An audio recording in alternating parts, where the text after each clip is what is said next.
वेद कहता है, अरे मनुष्यों, श्रद्धा पैदा करो। श्रद्धा सबसे पहली चीज है, श्रद्धा। अज्ञश्चाश्रद्दधानश्च, जो अज्ञ हो अथवा श्रद्धा नहीं रखता हो अथवा संशयात्मा हो, बार बार डाउट पैदा करे, तर्क वितर्क कुतर्क अतितर्क करके, तो अज्ञश्चाश्रद्दधानश्च संशयात्मा विनश्यति, उसका पतन निश्चित है। ईश्वरीय सब्जेक्ट में श्रद्धा सबसे पहली चीज है। श्रद्धा किसे कहते हैं? गुरु वेदांत वाक्येषु दृढ़ो विश्वासा श्रद्धा। गुरु और शास्त्र की बात पर पक्का विश्वास हो, पक्का, ढुलमुल नहीं, डाउटफुल नहीं।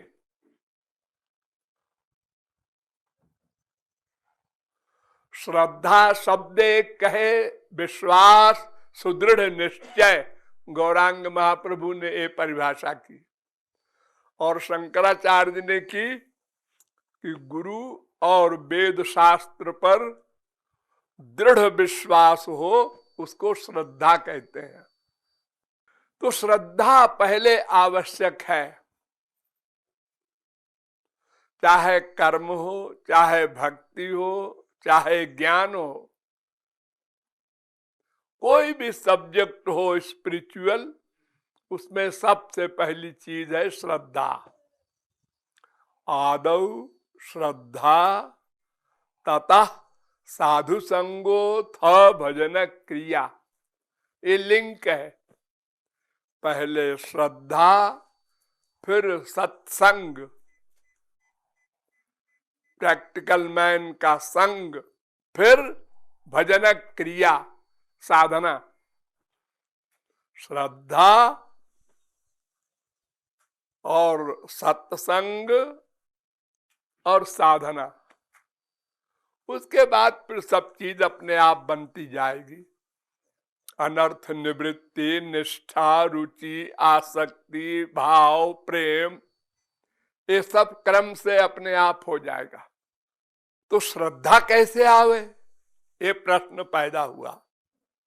श्रद्धा पैदा करो, अरे कैसे पैदा करें?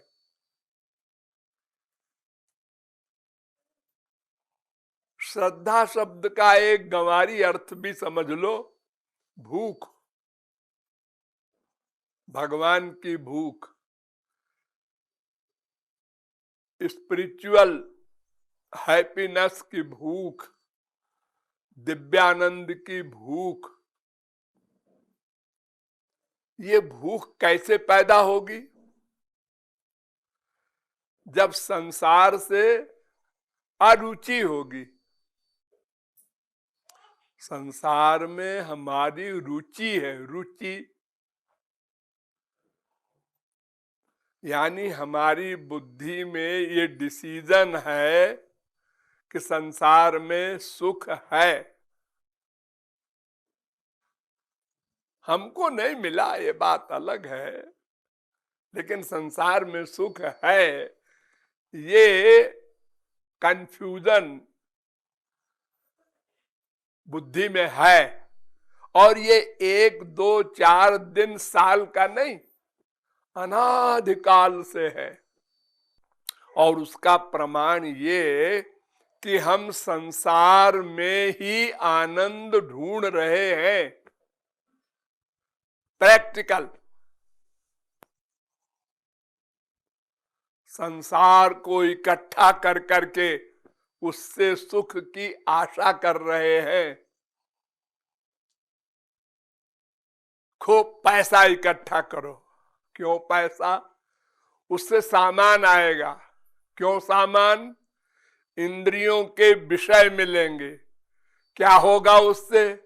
आनंद मिलेगा। ये बीमारी है,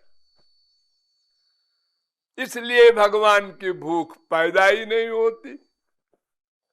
हाँ, जब कभी संसार का अभाव मिलता है,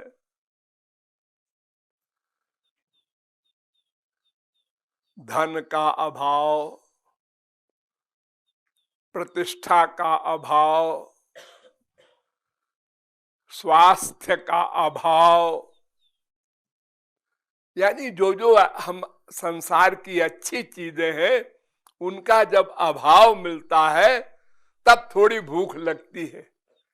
बीवी ने डांटा, बाप ने डांटा, बेटे ने डांटा, पति ने डांटा, अपमान किया, धन नष्ट हुआ, अपकीर्ति हुई, शरीर रोगी हुआ, तो भगवान की याद आती है, भूख पैदा होती है, श्रद्धा पैदा होती है। जब डॉक्टर ने जवाब दे दिया तो फिर ऊपर की तरफ देखते हैं।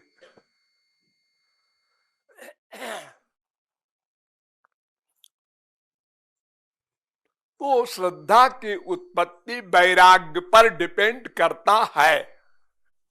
कंक्लूजन, वैराग्य तो नंबर 1 वैराग्य, नंबर 2 श्रद्धा हुई।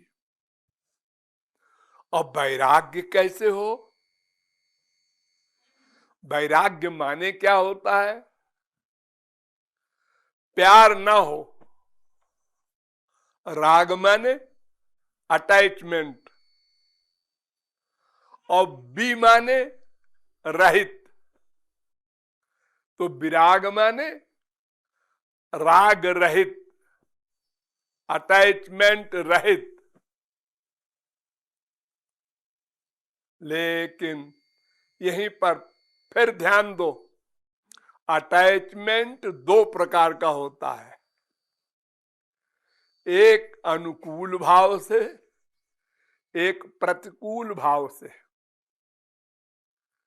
यानी एक दोस्ती से, एक दुश्मनी से। जैसे हम किसी का चिंतन करते हैं दोस्ती से, प्यार हो गया है तो उसका चिंतन बार बार होता है, करते भी है, होता भी है।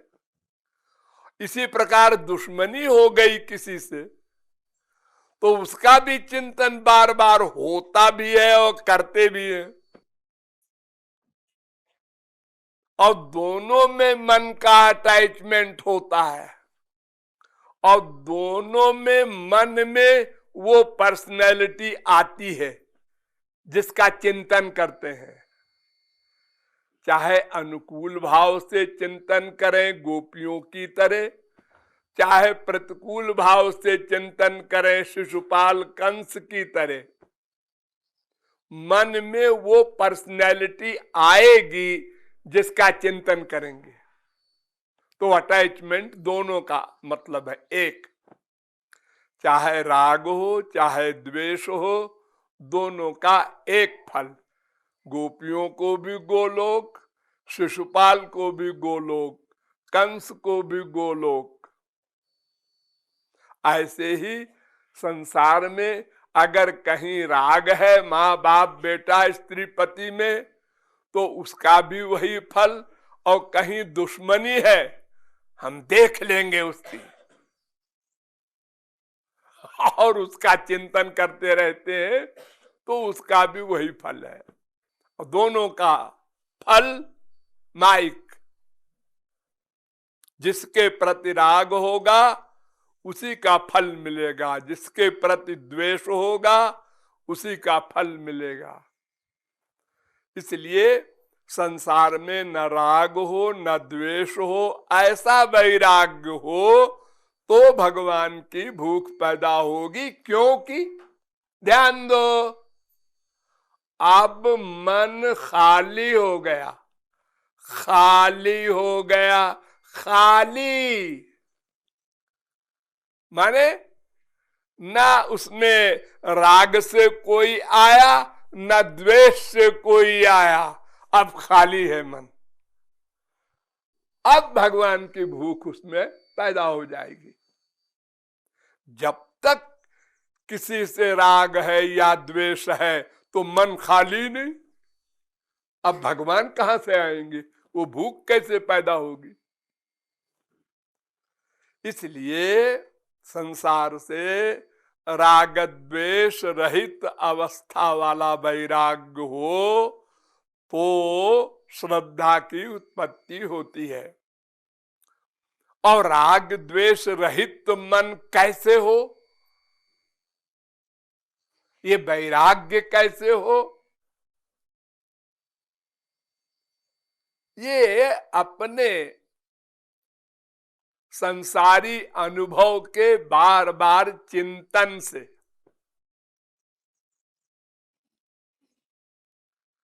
अनुभव आपका है ना, माँ से, बाप से, बेटे से, ये लोग प्यार करते हैं। हाँ, कब?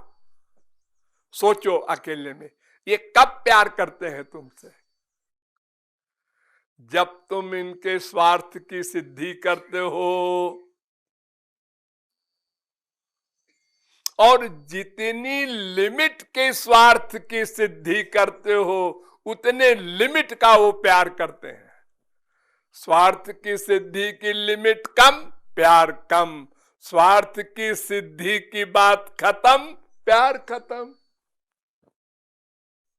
और स्वार्थ हानि की बात आ गई तो द्वेष भी शुरू हो गया। अब गाली गलौज, मार पीट, मर्डर तक हो जाता है उसी माँ बाप बेटे स्त्री पति के प्रति।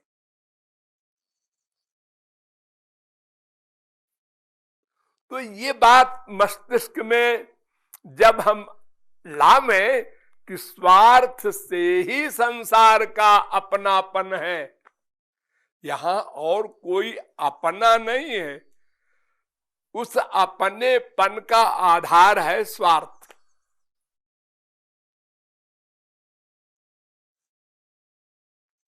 अब हम जिसका स्वार्थ हल कर दें उसका प्यार ले ले, चाहे पड़ोसी हो। और स्वार्थ हल न करे तो वो हमारे बाप का बाप हो, कोई हो, मूड ऑफ। हम बेटा तुमको एक पैसा नहीं देंगे। स्वार्थ सिद्धि न होने पर फिर वो बाप हो, बेटा हो, भाई हो, कोई कुछ नहीं है। तो ये बात हम बार बार बार बार बार बार चिंतन के द्वारा दृढ़ करें। दृढ़ जब जितना दृढ़ होगा उतने राग द्वेष रहित होंगे हम, यानी वैराग्य होगा। यानी वैराग्य का आधार है वास्तविकता का बार बार चिंतन। बस यहां से प्रारंभ होगा। संसार का प्यार या द्वेष स्वार्थ पर निर्भर है। ये एक्सपीरियंस, अनुभव है, सुनी बात नहीं, पुस्तक में लिखी है नहीं, रोज 10 बार अनुभव में आता है, डेली। लेकिन हम बेशरम बेहया हैं, भूल जाते हैं, फिर वही नाक रगड़ते हैं और अपने को बड़ा काबिल समझते हैं। हम भी कुछ हैं। अरे काबिल तो वो है जो एक बार में होश में आ जाए और विरक्त हो जाए। और 1000 बार हो चुका वही नाटक रोज हो रहा है और फिर भी वैराग्य नहीं हो रहा है, और फिर भी तुम कह समझते हो हम काबिल हैं।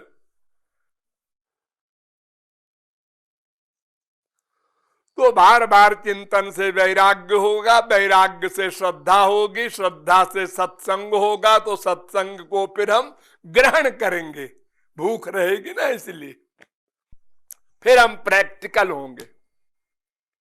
आगे गाड़ी चली गई, अब कोई गड़बड़ नहीं। उतने लिमिट की श्रद्धा, उतने लिमिट का संत के प्रति शरणागति, और उतने परसेंट साधना, उतने परसेंट अनर्थ की निवृत्ति, उतने ही परसेंट भाव, उतने ही परसेंट प्रेम, सब अपने आप होता जाएगा।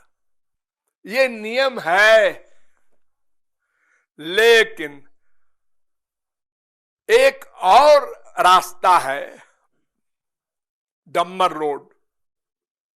सताम प्रसंगान मम बीर्ज संविदो भवन्ति हृत कर्ण रसायना कथा तज्जोषणा दाश्वपवर्ग वर्त्मनि श्रद्धारतिर भक्तिरनुक्रमिष्यति। भागवत तीसरे स्कंद के 25वें अध्याय का 25वां श्लोक। यानी सच्चा सत्संग अगर कोई करते रहे, करता रहे, करता रहे, संत के पास जाता रहे, पहले बेमनी से जाए, फिर उसके बाद सुनते सुनते उसकी इंपॉर्टेंस रियलाइज करने लगेगा अपने आप।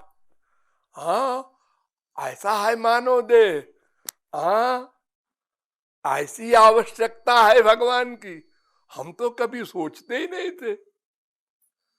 हम तो बस लखपति करोड़पति बनने के चक्कर में थे, अब मालूम हुआ।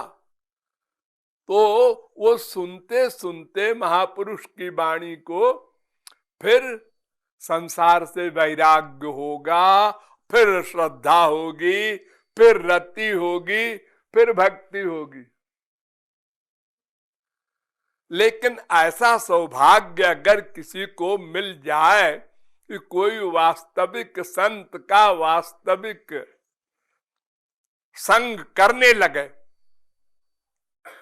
बाप जाता है सत्संग करने, साथ में बीबी भी जा रही है, अब वो जा रहे हैं, कहते हैं चलो, तो हम भी चाहते हैं।